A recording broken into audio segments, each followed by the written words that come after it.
Hello, YouTube. Cedar Point guy here, and welcome to my top 5 coasters at Cedar Point. Now, my editing app isn't working very well, so I can't actually do my intro without these pictures playing, so let's get into the video right now. My number 5 coaster is Rougarou. I think this is just a solid coaster.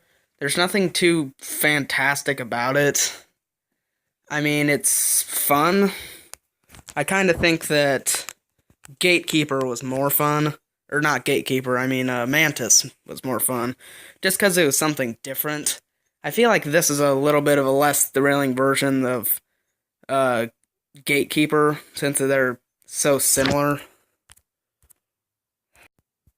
Because they seem to be very similar in terms of elements, at least in my opinion, since they're both floorless, but yeah, Rougarou is a very solid coaster. It's a good one. I do recommend riding it. It's it's a good ride. It's themed pretty well, and it's pretty much consistently a walk-on coaster because there's never much line for it, like ever. So Rougarou is number 5. Number 4 is going to be Gatekeeper. There it is. Gatekeeper. Now, Gatekeeper would probably be higher up on the list if it weren't for how it looks. Gatekeeper looks beautiful, but I think that makes your expectations go way up, and the ride itself doesn't really match the expectations you might get, at least for me. It's a fun one. It's not as forceful as I wish it was, but the keyhole elements, just about everything about it is fun. It's not as good as it looks. Your expectations might be way up just by looking at it, but it's a fun coaster, but it looks a lot better than it actually is. And I think that's its only real problem, is it makes your expectations go up to levels that it doesn't really deserve.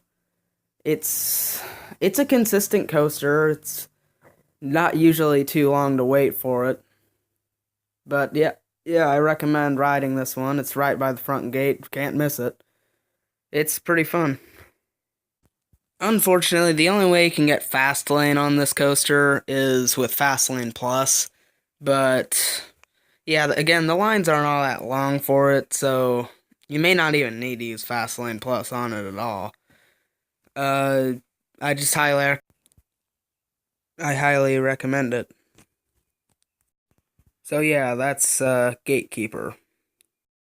Number 3 is going to be Wicked Twister. Not too far away from Gatekeeper. This thing, it's short. Like Top Thrill Dragster, it's short, but you're always going to want more from it. That came out wrong, sorry. It's short, but it's going to be the best 45 seconds you're going to have.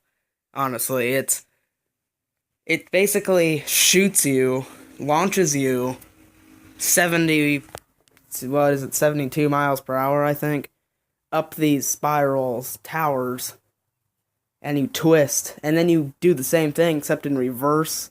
You do that a couple times. It's all kinds of fun, really. In my past experiences, it's actually been a walk-on coaster. Usually it isn't, but recently it has. It's probably the best 45 seconds you'll have at the park, honestly.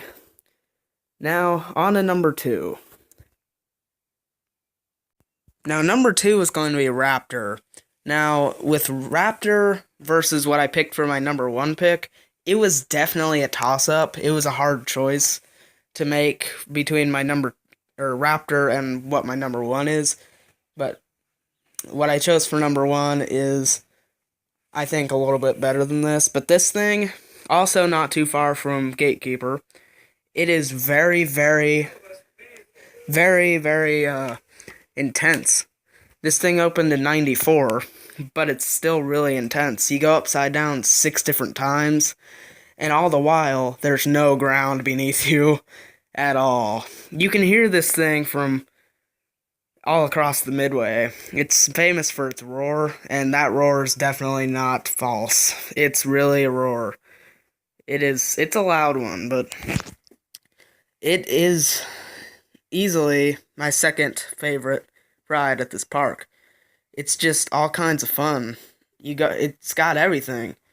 It doesn't go a huge amount of height. It doesn't go all that fast, but it's still pretty tall and pretty fast. You know what I'm saying? It's it's just a really solid coaster. It's got all kinds of elements to it and just about anything you could want. It's got different inversions, all different kinds of styles. Like, it introduced the Cobra roll to roller coasters. You know you're good when you introduced a whole new element to roller coasters forever.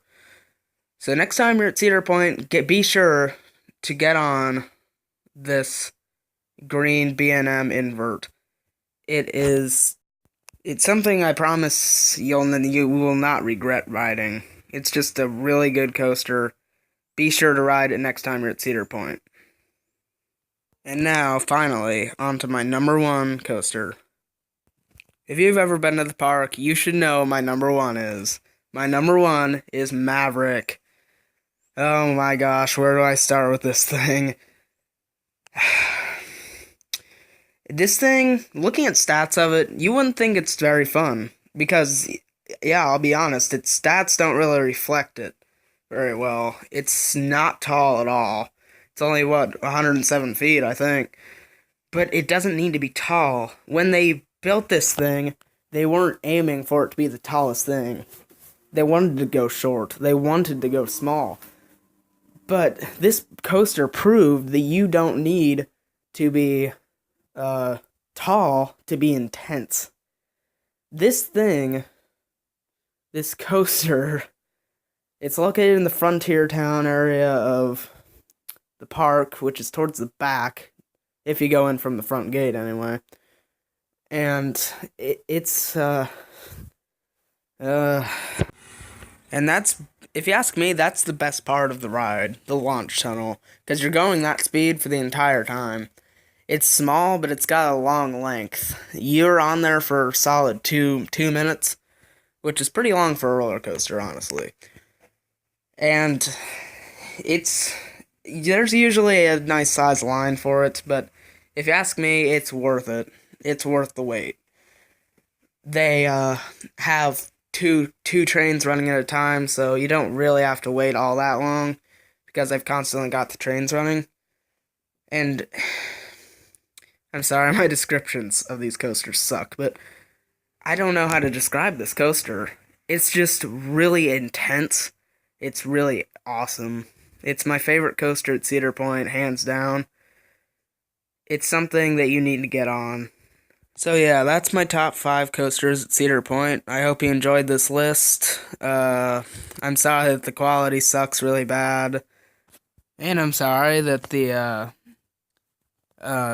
my descriptions were really bad, but like, subscribe, comment your lists if you don't agree with mine. Bye. Cedar Point guy out. Bye, guys.